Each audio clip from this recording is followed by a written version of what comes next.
E elas eram muito grandes, tipo, muito grandes mesmo, tipo, 7 campos de futebol. E aí, pessoal, tudo bom? Como estão aí os meus alunos das turmas 101 e 102? Galera, hoje era para nós estarmos aí em uma aula Zoom. Houve aí alguns imprevistos, o que impossibilitou que eu estivesse aí com vocês nesse encontro. Gravei uma videoaula, espero aí que gostem, fiz com muito carinho para vocês todos. Semana que vem, que seria a semana da videoaula, então nós vamos ter aí esse encontro marcado e vamos poder estar juntos aí durante esse tempinho de meia hora que eu costumo juntar a turma 101 e 102, fazer juntas e conseguir aproveitar, né, o tempo de 30 minutos e não apenas de 15 com cada turma, para o assunto acontecer, né? Senão não tem como. Seguinte, pessoal, hoje então a gente segue o nosso assunto sobre Egito. Igual eu falei para vocês, Egito aí é um conteúdo muito interessante de se estudar. A gente sabe bastante coisa sobre Egito, ouve falar, né?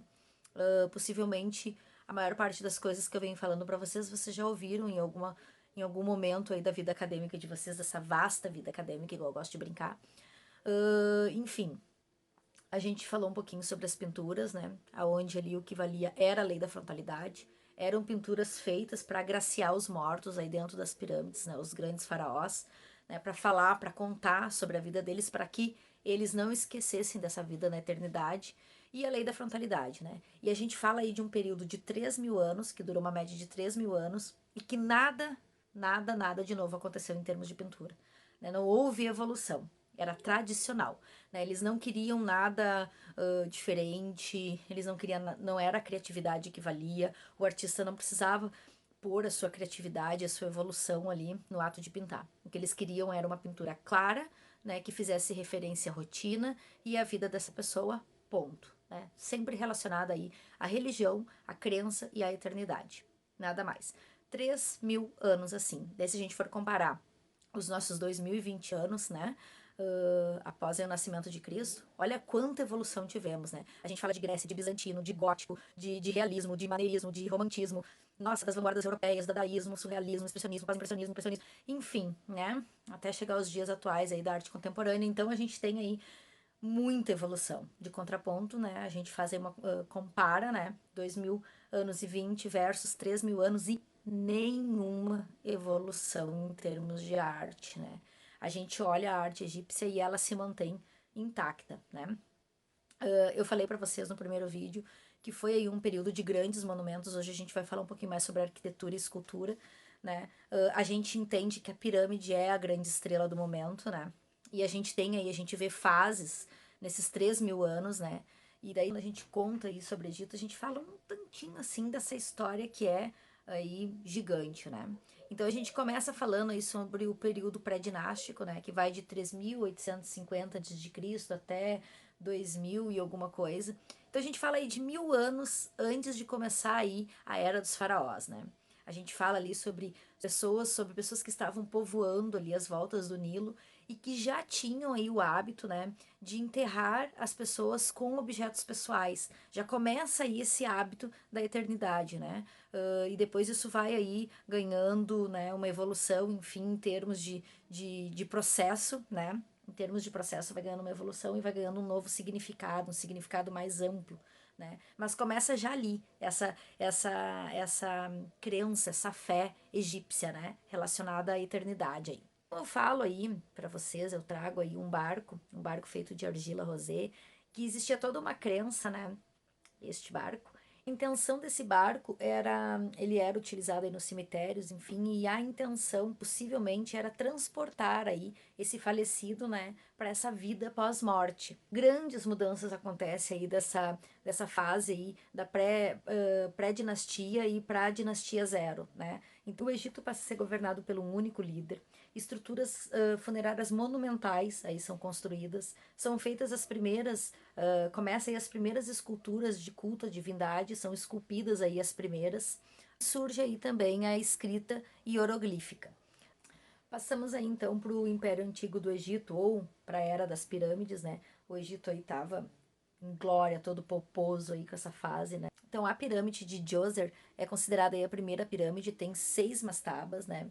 E daí depois a gente tem aí o rei Sinéfero construiu aí a primeira pirâmide com lados lisos, que é conhecida aí como a pirâmide vermelha. Seu filho Kelvin construiu aí a pirâmide de Gizé, que é conhecida aí como uma das mais antigas das 7 maravilhas aí do mundo antigo. Então foi nas dinastias 5 e 6 que eles começam a fazer escritas na parede, né? Não havia desenhos, mas havia aí referências ao deus Osíris, né? Que é o deus aí da vida pós-morte. E é aí no Império Antigo, né, no início aí da dinastia 4, que as mumificações começam a aparecer, né? Todo aquele processo de limpar o corpo, de tirar aí os órgãos, de colocar uma essência nos órgãos que ficavam em um balde abaixo ali do caixão e colocar aí, passar uma faixa de linho para proteger esse corpo, tudo fazendo referência à eternidade desse corpo que deveria passar intacto, né?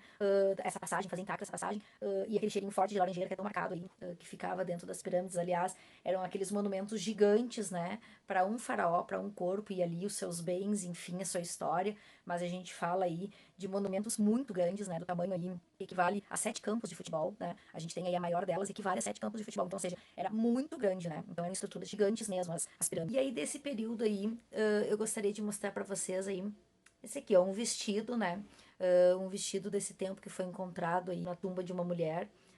É feito de linho. E para vocês entenderem mais ou menos aí como é que era as roupas aí, né, dos egípcios nesse tempo. Achei bem interessante. Quando falamos aí de arquitetura egípcia, né, uma das principais aí que nós devemos citar são os túmulos, né, porque se a gente fala aí de um povo inteiramente ligado à eternidade, não seria nada mais incomum do que túmulos.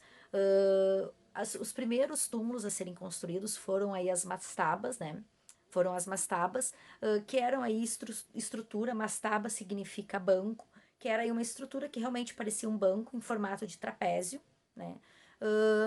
Aonde já se projetava, né, uma base, uma estrutura, né, das possíveis pirâmides agora que seriam construídas no próximo passo, né, que eram feitas de degraus, o que leva a crer, né, o que a maioria dos autores dizem, que eles foram subindo, né, essas mastabas e tornando elas pirâmides através dos degraus, exatamente para colocar aí esse morto, esse corpo, né, se aproximar, né, da passagem, se aproximar aí da eternidade, dessa nova vida, no caso. Então era mais ou menos assim, as pirâmides eram enterradas aí, eram enterrados apenas os faraós, né, as demais pessoas, elas eram enterradas mesmo de forma normal.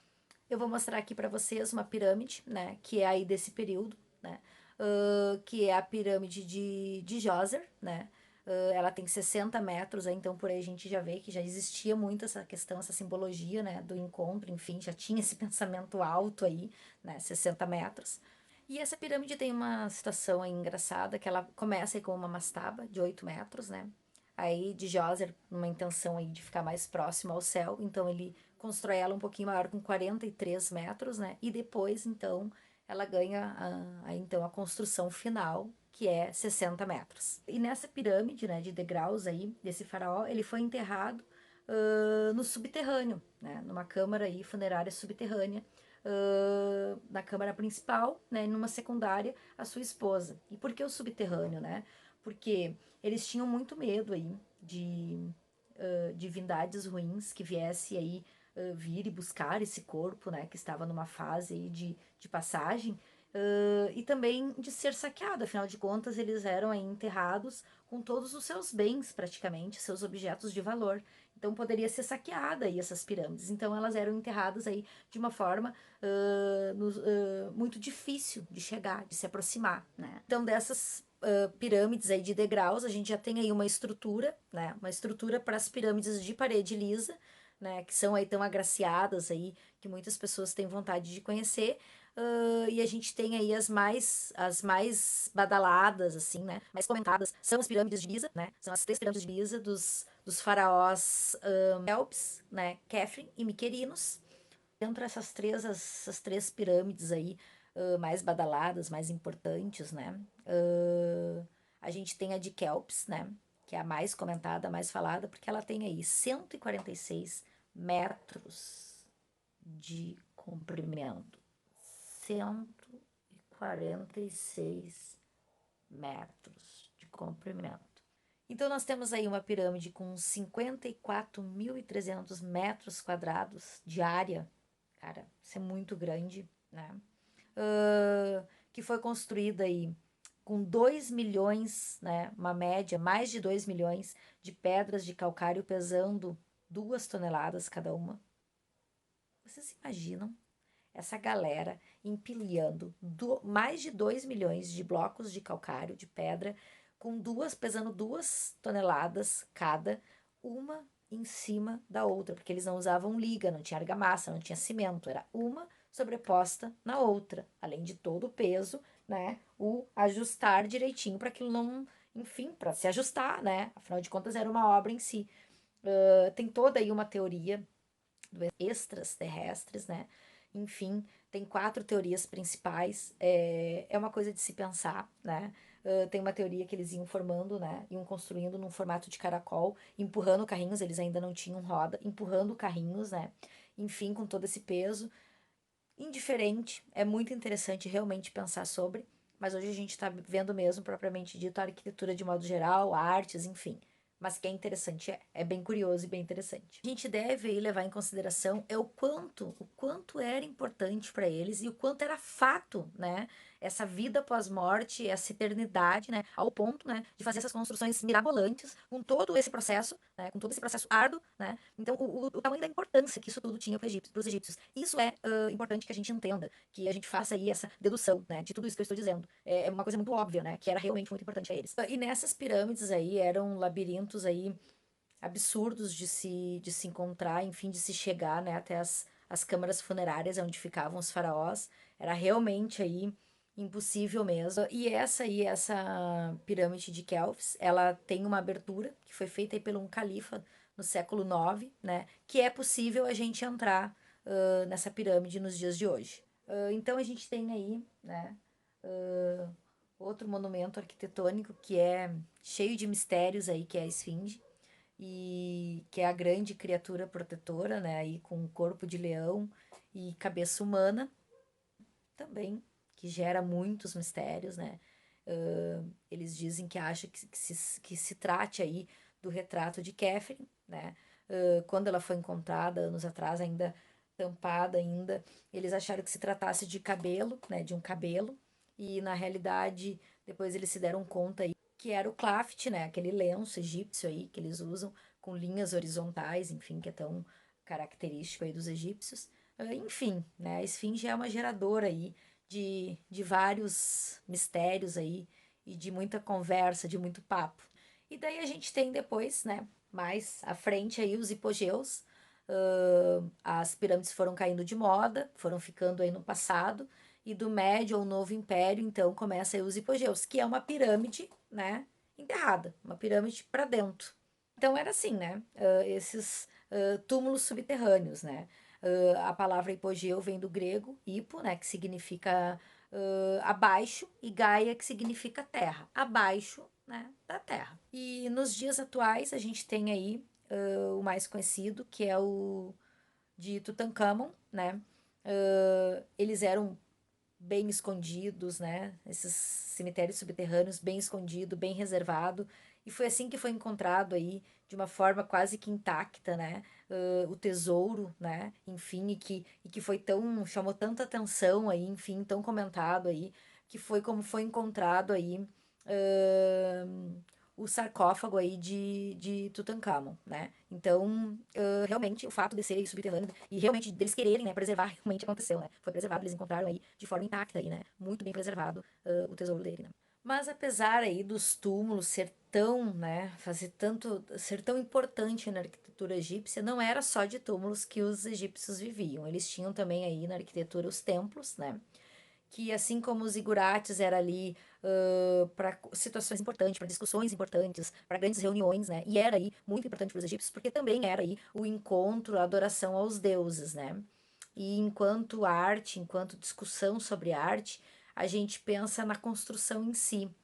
E aí a gente já começa a falar e a discutir, a entender e a perceber as colunas, porque quando se fala em arquitetura, a coluna é o que suporta, né, o que segura, então de fato ela é importante. Na arquitetura, né, as colunas vão nos acompanhar aí por um bom tempo, né, Grécia, Roma, a gente vai sempre falar sobre colunas.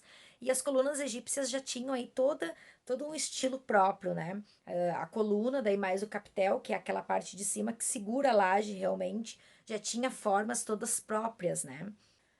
E as colunas, elas fizeram parte antes, não se sabe bem ao certo em que momento elas iniciam ali. Na Mesopotâmia já tinha o uso de colunas, mas a gente começa a falar, a gente coloca em questão no Egito, porque ela já tem formas específicas, né? Ela é aí um elemento de sustentação da arquitetura e ela tem já formas específicas aí que caracterizam o povo egípcio, né? Nós temos aí, então, três tipos de colunas egípcias, né? A gente tem aí a papilforme, que é em formato de palmeira, que era comum, né, para os egípcios. A gente tem a lotiforme, né, que é em formato de flor de lótus. E a gente tem a papiriforme, né, que é em formato de papiro, né? Daí ela tem ela aberta ou ela fechada, o papiro amarrado, né, como era utilizado. Papiro aberto, descabeladinho ou fechado. E a gente não pode deixar de falar aí do Templo de Abu Simbel, né? Que foi construído aí pelo faraó Ramsés II. Esse faraó aí é um faraó muito interessante, tá? Ele foi um faraó aí de grandes construções, né?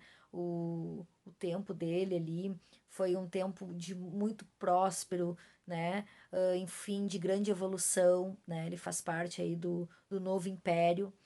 É muito interessante aí, porque ele escava, né, na pedreira de Abu Simbel, quatro esculturas gigantes, né, dele, de forma aí que é a figura de Ramsés II, né? Tem dois portais de entrada, no portal principal tem essas quatro figuras, né? E tem uma figura grande, né, de Ramsés II dentro, na parte interna, que dá de frente para a porta, né, para essa porta de entrada. E o que é interessante dessa escultura que fica de frente para essa porta é que ele foi colocado de uma forma engenhosa, né? Foi feita toda uma engenharia ali, enfim, pensado, maquinado, calculado, que todo o aniversário de morte de Ramsés II, o sol entra pela porta, né? E clareia, ilumina, né, a escultura de Ramsés, o que significa ali a eternidade, né? A vida, né? A vida que ele está tendo, a vida eterna, né? No aniversário de morte dele. Então é muito interessante, é muito mágico, né?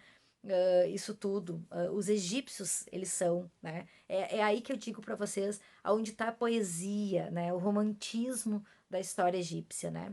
Galerinha, para não ficar aí uma videoaula super grande, né? Nós vamos estar falando então na nossa próxima aula Zoom sobre escultura egípcia, tá? O Egito ele é realmente aí um assunto bem recheado de coisas para se falar.